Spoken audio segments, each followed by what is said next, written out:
Hi.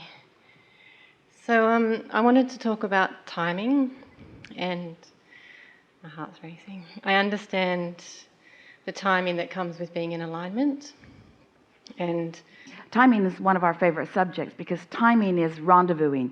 Timing is rendezvousing, it's coalescing, it's cooperative components. In order to have good timing, you have to be consistently in alignment so that you're on the ready for an impulse.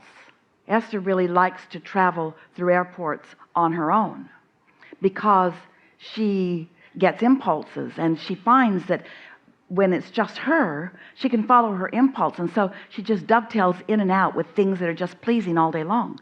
Pieces of conversations and getting to meet eyes with someone as she's traveling through someplace.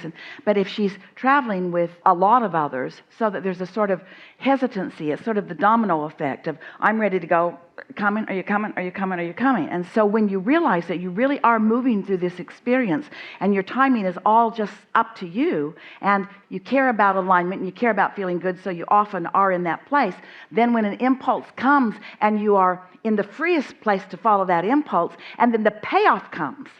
We like that so much because we can talk all day, every day, and we mostly do, about how your lives can be better. But until you have come into alignment, and you know you are, and you've practiced being in alignment, and you're there often, and you receive impulse, and you follow the impulse, and then you get to experience the benefit, not only the benefit of how good that impulse felt in the moment, but then what came next and next and next and next and next. As you begin witnessing more of that, then you'll get really good about timing, till you'll just start to expect it. You'll see yourself part of a universe that's cooperating with you, like you are the center of the universe. You are the center of everything about this universe that matters. You're the center of the universe. But you got to get into the center of your vortex to be the center of the universe. Is that a good visual for you? You got to get in there where your inner being is. Your inner being is actually the center of your universe. Ooh, ooh, ooh, ooh, ooh. Your inner being is the center of your universe and taking really good care of it. And when you let yourself be influenced by the knowing center of the universe, then you can have a really good time. Timely time. So 2 years ago, I moved to a new country to be with my fiance. And at that time, I decided to not make any decisions about what to do next, to get in the vortex and then. So you took action before you were inspired. Well, yes, I did. We thought we'd just clear that up, because you made that sound very positive. No, I know. It was after I got there I decided. So I took action before I had any real acknowledgement that I was following anything, and none of that makes any difference. The only thing that matters is what you're doing now. And so for 2 years I've been... well, why are we talking about 2 years? Let's just talk about now. Okay, so I've soothed myself into the best alignment I've felt in my life. Okay, so I soothed myself is not quite as good as I am now in a soothed place. Here I am. Okay, the reason we're making this really hard for you, aren't we? Not really, I understand, but and I guess I know what you're going to say, but you do. I have this timing thing because the country that I live in right now, there's a new regulation about... That's not even what we mean by timing. In other words, that's a whole different timing. That's just shortage consciousness. Yeah, my timing is about basically, if I want to stay living in the country I'm living in, I would need to have a manifestation happen.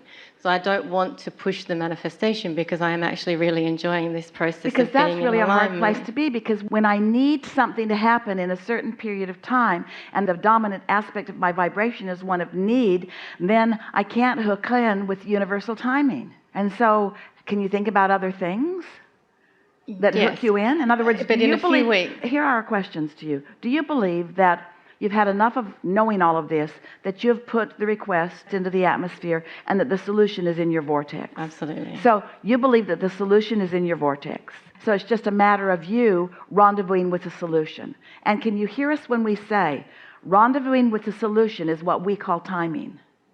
Rendezvousing with the solution. Can you rendezvous with the solution while you are explaining the details of the problem? No. So all of this conversation wasn't helpful. So what you want to say is, Abraham, I understand that I have put a request out to the atmosphere and that the universe knows what I'm asking for and has already arranged all of the cooperative components. And so I'm looking for ways that I can be most in alignment so that I can receive the inspiration to move and have perfect timing. That's all that it is. And we've been talking about that hour after hour after hour after hour. Our encouragement to you, you got to get off that subject. When something feels urgent, you can't get out of the vibration of the problem. And there's no urgency. There is no urgency. You've manufactured it, and you've used laws, and we understand, as your excuse to feel the urgency. But you cannot feel urgent and have good timing. The two do not go together at all.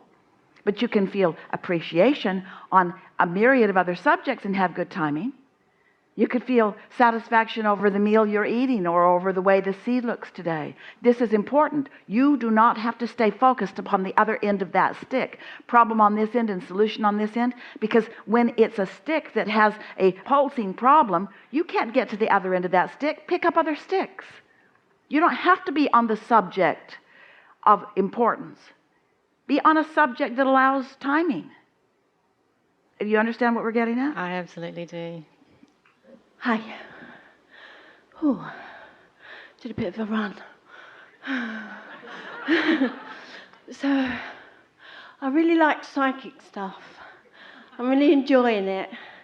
Well, we were preparing for you. Wanted to head that all off. Thank you.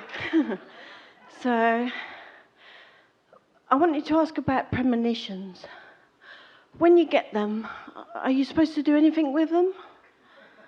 Well, it depends on how they feel. If they feel good, follow them out. If they don't, do your best to distract yourself.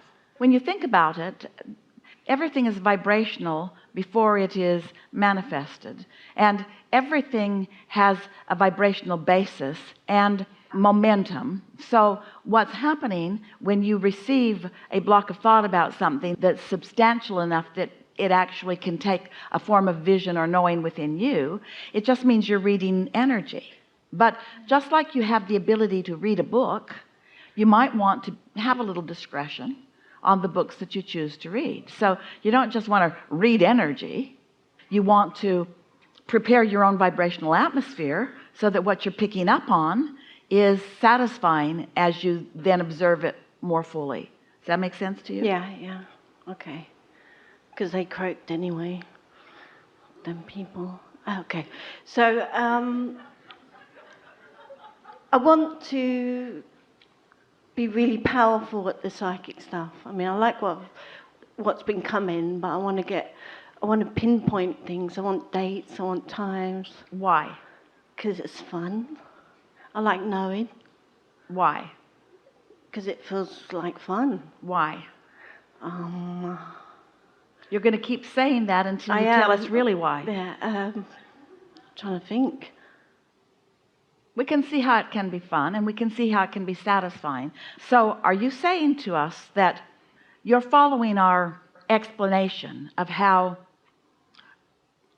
thoughts have been focused, and thoughts are creative, and thoughts have set things in motion, and thoughts are evolving, and things are becoming, and that it is satisfying to see things in the state of becoming before they have fully become? Or are you talking about something else? No, yeah, that. So what's fun about making the advanced announcement about it?